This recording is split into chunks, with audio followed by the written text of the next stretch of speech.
Seorang anak berumur 6 tahun harus kehilangan nyawanya karena cedera akibat olahraga berlebih. Diketahui kalau ayahnya lah yang memaksa si anak ini untuk berolahraga karena dia melihat anaknya ini sudah terlalu gemuk. Tapi apa benar cuman itu alasannya? Sang ibu hanya bisa menangis meratapi anaknya yang sudah tiada. Tapi kira-kira ada nggak alasan lain dibalik hal yang dilakukan oleh ayah si anak ini? Kita simak video kasus berikut ini.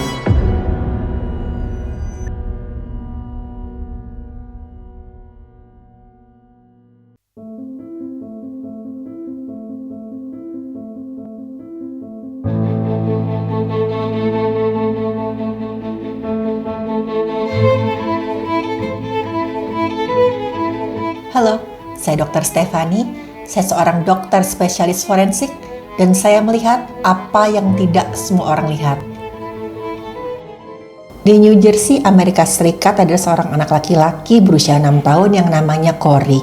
Corey ini bisa dikatakan dia punya masa kecil yang enggak bahagia karena semenjak dia kecil ini, kedua orang tuanya itu yang namanya Gregory sama Brianna, mereka tinggal terpisah. Pada saat itu mereka juga sedang memperebutkan hak asuh atas si Corey. Dan gara-gara ini Corey itu nggak bisa tinggal menetap di satu rumah. Dia harus tinggal bergantian, ya sebentar-sebentar sama ibunya, sebentar-sebentar sama bapaknya. Suatu hari Corey ini pulang ke rumah si ayahnya ini, si Gregory. Karena memang saat itu memang waktu Corey ini untuk berkunjung dan tinggal di rumah ayahnya selama beberapa hari. Tapi waktu si Gregory ini ngeliat si Corey, itu dia ngelihat si Corey dengan tatapan aneh. Bukannya senang dia ngeliat anaknya datang, tapi tatapannya si Gregory ini tuh agak kayak malah nggak suka gitu ngeliat si Corey. Karena bagi si Gregory saat itu, kok si Corey ini jadi gemuk banget ya semenjak tinggal sama ibunya. Si Gregory bilang nih sama si Corey, kamu tuh kok jadi gendut banget sih semenjak tinggal sama ibu kamu? Kamu males ya di rumah ya, nggak pernah olahraga ya, makan terus ya kamu ya? Dan Gregory juga bilang ibu kamu tuh manjain kamu. Sekarang di sini ayah akan melatih kamu supaya jadi laki-laki yang kuat. Dan setelah itu si Gregory langsung bawa Corey ke sebuah gym langganannya. Dan di situ sama si Gregory, Corey diminta untuk lari di atas treadmill. Si Corey menurut nih karena memang si Corey ini nggak berani melawan ayahnya. Si ayahnya saat itu kelihatan sangat tegas dan bahkan galak. Si Corey mulai latihan di atas treadmill sementara Gregory latihan di tempat lain. Waktu latihan itu, si Gregory ini ngeliatin nih, kok si Corey ini latihan di treadmill tapi kecepatannya lambat sekali. Karena nggak sabaran, si Gregory datanglah ke tempat si Corey. Dia marahin anaknya, kalau kamu lari lambat kayak siput gini, kamu gimana mau kurus, gimana kamu mau kuat? Dan tanpa banyak basa-basi sama si Gregory, langsunglah ditambah kecepatan di treadmillnya itu sampai kecepatan yang sangat-sangat menyiksa untuk anak usia 6 tahun. Udah bisa ditebak selama si Corey ini berusaha setengah mati mengimbangi kecepatan treadmill tadi, beberapa kali dia terjatuh dan sampai badan itu menghantam lantai. Tapi bukannya kasihan waktu anaknya ini jatuh, sama bapaknya si Gregory tadi ditarik badan si Corey untuk lari ke atas treadmill yang saat itu masih berjalan dengan kecepatan tinggi. Kecepatannya itu sama sekali nggak dikurangi apalagi dihentikan. Pokoknya bagi si Gregory, Corey harus bisa mengimbangi kecepatan treadmill ini. Corey harus kuat karena dia anak laki-laki. Nah, pada saat berlari itu udah bisa ditebak waktu sampai di atas, Corey jatuh lagi. Beberapa kali, tapi si Gregory sama sekali nggak kasihan. Dan bahkan untuk memicu supaya anaknya ini bisa lari dengan cepat, si Gregory ini sempat melukai tubuh bagian atasnya Corey. Dia jambak bajunya itu si anaknya tadi, paksa naik lagi ke atas treadmill sampai si Corey setengah mati berusaha lari di atas treadmill. Dia sama sekali nggak kasihan kalau beberapa kali badannya si Corey ini sampai menghantam bagian treadmill, kena dadanya, kena perutnya, sama sekali nggak ada rasa belas kasihan. Dan itu terjadi berulang-ulang. Setiap kali si Corey ini jatuh, si Gregory akan marahi dia habis-habisan, dipicu terus supaya bisa lari. Dan setelah si Gregory ini merasa cukup, akhirnya Corey dibawa pulang lagi ke rumahnya. Tapi saat itu si Corey sama sekali nggak dikasih minum. Kira-kira 1 minggu setelah kejadian itu, tiba-tiba aja kondisi si Corey ini memburuk dengan sangat-sangat drastis. Suatu pagi si Corey ini terbangun dengan suara lemah, dia panggil-panggil ayahnya. Dia bilang, ayah perut aku sakit, dada aku sakit, aku nggak kuat. Dan saat itu oleh si Gregor ini langsung dibawalah dia ke fasilitas kesehatan terdekat, yang saat itu memang yang ada nggak jauh dari situ ada sebuah rumah sakit. Nah di IGD rumah sakit itu, Corey itu keadaannya udah sangat parah, sudah sangat lemah. Dokter dan juga perawat semuanya berusaha setengah mati untuk menyelamatkan nyawa Corey. Tapi semuanya sudah terlambat. Setelah mereka berjuang setengah mati selama setengah jam, nyawa Corey tidak tertolong dan Corey dinyatakan meninggal dunia. Tapi saat itu menurut keterangan salah seorang perawat, katanya bapaknya si Corey ini, si Gregory, sama sekali nggak kelihatan ya cemas atau takut. Bahkan katanya bapaknya ini ya kelihatan hampir tidak menunjukkan emosi apa-apa. Dan 20 menit setelah si Corey ini dinyatakan sudah kehilangan nyawanya, si Gregory ini malah pergi. Dan waktu dokter sama perawat berusaha menyelamatkan si Corey, si Gregory ini sama sekali nggak mendampingi anaknya. Dan itulah yang menyebabkan dokter yang menangani Corey ini melihat ini kayaknya ada yang ganjil deh dengan kejadian yang dialami oleh anak ini. Dan kemudian jasad Corey tadi diserahkan ke dokter forensik untuk dilakukan pemeriksaan otopsi.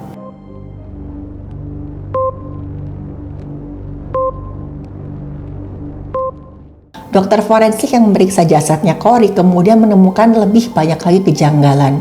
Ditemukan saat itu ada sejumlah tanda kekerasan di tubuh Corey. Ada lecet, memar, dan semuanya itu menunjukkan tanda penyembuhan yang beda-beda.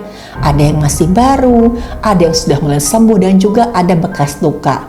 Dan lokasinya itu di tempat-tempat yang janggal dan gak mungkin tuh kecelakaan. Kalau misalkan ya korban kecelakaan itu akan mengalami luka-luka di bagian dahi, tangan, kaki, atau bagian-bagian yang tidak terlindungi oleh pakaian. Tapi di badannya Corey ini, yang namanya tanda kekerasan itu ditemukan di bokong, di perut, di tempat-tempat yang gak wajar. Dan ini sangat khas pada korban kekerasan pada anak. Selain itu juga ditemukan ada luka yang bentuknya janggal di bagian dahi. Bentuknya itu lonjong tapi kayak seperti cetakan di mana garisnya itu tuh terputus-putus. Ya kok dilihat sekilas itu seperti bekas gigitan gigi orang dewasa kalau dilihat dari ukuran lukanya tadi. Dan pada saat dilakukan pemeriksaan dalam, dokter menemukan ada memar dan juga robekan pada dua organ vital di tubuh, yaitu pada hati dan juga pada jantung. Sebenarnya organ-organ dalam perut itu relatif lebih terlindung dibandingkan organ tubuh yang lain. Karena saya dilindungi oleh lapisan jaringan ikat, juga ada cairan di rongga perut itu yang bertindak seperti pelumas. Jadi pada saat melakukan pencernaan, ada gesekan antar organ, organ-organ itu tidak akan terluka.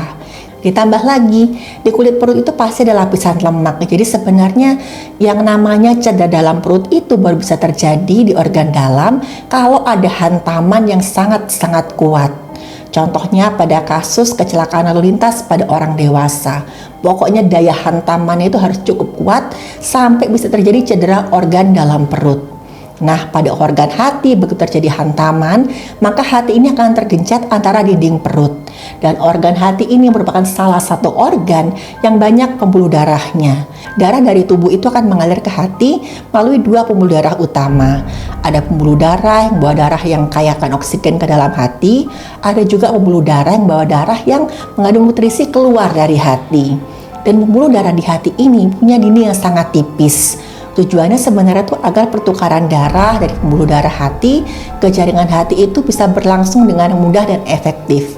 Dan hati itu punya fungsi yang penting, yaitu mengelola racun, memproses nutrisi, sampai memproduksi zat-zat yang punya fungsi penting dalam tubuh. Antara lain, zat pembekuan darah. Dan cedera di bagian perut, apalagi yang sampai melukai organ hati, adalah keadaan yang sangat-sangat serius. Pertama, karena cedera jenis ini itu seringkali nggak disadari oleh penderitanya.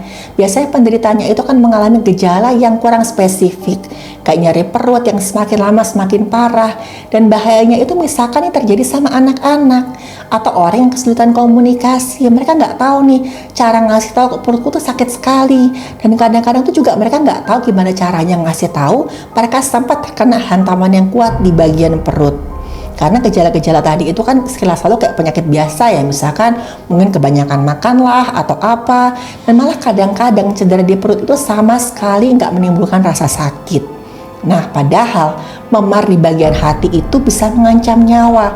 Apalagi kalau luas memarnya itu sampai lebih dari 50% di permukaan hati. Dan itulah yang dialami oleh Cory tadi. Nah, pemeriksaan di bagian dada itu juga menunjukkan adanya robekan dan juga memar pada jantung. Jujur aja, kasus ini adalah kasus yang sangat jarang terjadi. Karena rongga dada itu kan dibatasi oleh tulang iga. Sebenarnya pertahanan itu jauh lebih kuat daripada rongga di bagian perut yang cuma dilindungi oleh lapisan kulit perut yang ada lapisan lemaknya. Dan ditambah lagi, selain tulang iga, jantung itu juga dilindungi oleh kantong yang disebut dengan perikardium. Nah, kantong perikardium ini itu terbuat dari jaringan ikat yang sangat kuat, tapi dia juga lentur. Jadi pada saat si jantung ini bergerak, jantung bisa bergerak dengan leluasa dan juga terlindungi dari trauma yang ada di luar jantung. Jadi bisa dibayangkan ya, diperlukan kekuatan yang sangat kuat sampai bisa adanya robekan pada jantung. Nah, kekuatan ini kalau pada orang dewasa setara dengan hantaman pada kecelakaan lalu lintas. Nah, kalau terjadi benturan di bagian depan dada yang sangat kuat, maka itu bisa menyebabkan cedera pada otot jantung. Dan perdarahan otot jantung ini akan menyebabkan kantong jantung ini akan dipenuhi oleh darah. Jadi begitu robek, kan tadi masih ada kantongnya perikardium tadi. Perikardium akan terisi darah. Dan semakin banyak darah yang menumpuk di situ, jantung lama-lama akan tergencet nih, sampai akhirnya jantung ini nggak bisa kembang kempis dengan leluasa. Keadaan ini disebut dengan tamponade jantung, atau jantung ini mengalami tekanan berlebihan akibat cairan yang menumpuk di kantong jantung. Dan pada fase tamponade jantung ini, penderitanya akan mengalami rasa sakit di dada yang sangat-sangat kuat. Rasanya itu kayak kesilet-silet. Selain itu nanti tekanan darahnya akan menurun drastis, lama-lama tubuh semakin lemah, dan juga si korban ini akan merasakan sesak napas yang luar biasa, yang semakin lama akan semakin buruk. Nah, dan 80-90% pasien dengan tamponade jantung itu sangat sulit untuk tertolong. Tambah lagi pada kasus Cory ini, di paru-paru juga ditemukan ada memar yang luas. Jadi tadi cedera-cedera parah tadi numpuk-numpuk sampai akhirnya Cory tidak bisa diselamatkan. Lalu apa kasus ini tuh ada hubungannya dengan kejadian saat Cory berlari di treadmill tadi? Sebenarnya kemungkinannya kecil karena ada jeda waktu yang cukup lama antara kejadian saat Cory jatuh di treadmill sampai saat Cory mengeluh sakit. Itu ada kira-kira 1 minggu. Dan kemungkinan besar si Gregor ini sempat melakukan serangkaian tindakan kejam pada Cory untuk melampiaskan amarahnya sehari sebelum Cory dibawa ke rumah sakit. Gregor ini melakukan hantaman di bagian dada dan perut Cory sampai terjadi cedera organ dalam yang parah. Tapi sayangnya saat di rumah sakit, Gregor ini seakan-akan nggak peduli sama keadaannya Cory.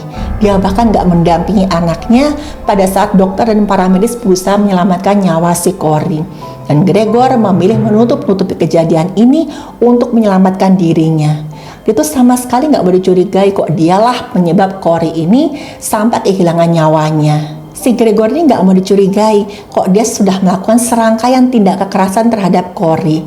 Dan gara-gara ingin menyelamatkan dirinya ini, Cory harus kehilangan nyawanya.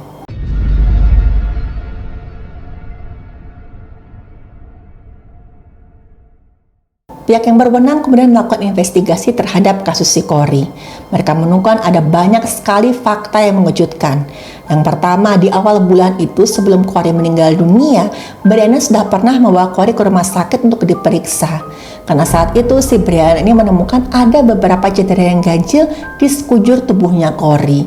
Tapi saat itu waktu si Cory ditanyain oleh perawat di rumah sakit, Cory kelihatan ketakutan dan bahkan Cory ini nggak berani menjawab pertanyaan dari para dokter dan juga para perawat di situ. Brianna sempat melaporkan Gregor ke pihak yang berwajib atas dugaan kekerasan pada anak. Tapi saat itu laporan Brianna ini nggak diproses karena barang bukti yang simpang siur. Gregor sudah pasti nggak mengaku dan si Cory ini terlalu takut untuk bercerita apa yang sebenarnya terjadi. Dan pada satu titik di tengah-tengah investigasi si Brianna ini sempat teringat ada SMS Gregor yang masih dia simpan. Dan di situ si Brianna ini menegur Gregor melalui SMS karena waktu itu si Cory ini pulang sambil nangis setelah ketemu sama si Gregor. Si Brianna nanya, "Kamu apain sih anak kamu ini? Kasihan loh dia pulang sambil nangis." Dan saat itu si Gregor malah menjawab, dia tuh anak laki-laki si Cory ini. Anak itu terlalu lembek. Cory harus diajari lebih keras supaya bisa bertahan. Dan dari tempat gym di mana si Gregor sempat melatih Cory dengan penuh kekerasan tadi, akhirnya memberikan bukti berupa rekaman CCTV. Dan semua bukti ini dikumpulkan dan cukup untuk mendakwa Gregor atas tuduhan kekerasan pada anak. Tapi walaupun dengan segitu banyaknya barang bukti, Gregor masih berusaha menyangkal. Saat jaksa penuntut membacakan hasil otopsi Cory, Gregor itu tiba-tiba aja menangis. Dia bilang dia menyesal sudah terlalu keras pada anaknya. Dan kasus ini itu sudah mendapat banyak sekali perhatian, khususnya dari aktivis kesejahteraan anak. Mereka ini mengetahui kasus ini setelah video CCTV yang pada saat di gym tadi, saat si Gregor ini melatih Cory dengan segitu kasarnya, itu tersebar di internet. Persidangan Gregor ini juga disiarkan di media sebagai bentuk pengawasan atas si Gregor. Pada akhirnya, Gregor ini didakwa atas pembunuhan anaknya dan dia harus mempertanggungjawabkan perbuatannya di depan hukum. Kalau saya pribadi, saya memang setuju dengan aktivitas di mana kita mengajarkan anak kita untuk olahraga. Dan memang kebiasaan olahraga itu akan lebih baik kalau ditanamkan sejak dini. Tapi juga ya, saya menyarankan agar kita tuh tahu bagaimana berolahraga yang baik dan benar untuk anak kita. Harus sesuai porsi dan sesuai kekuatan anak kita. Nggak boleh berlebihan. Karena segala sesuatu yang berlebihan itu pasti akhirnya akan sangat-sangat buruk. Dan sekali lagi saya tegaskan untuk stop kekerasan pada anak. Terima kasih sudah menonton video saya. Silahkan like, share, dan subscribe.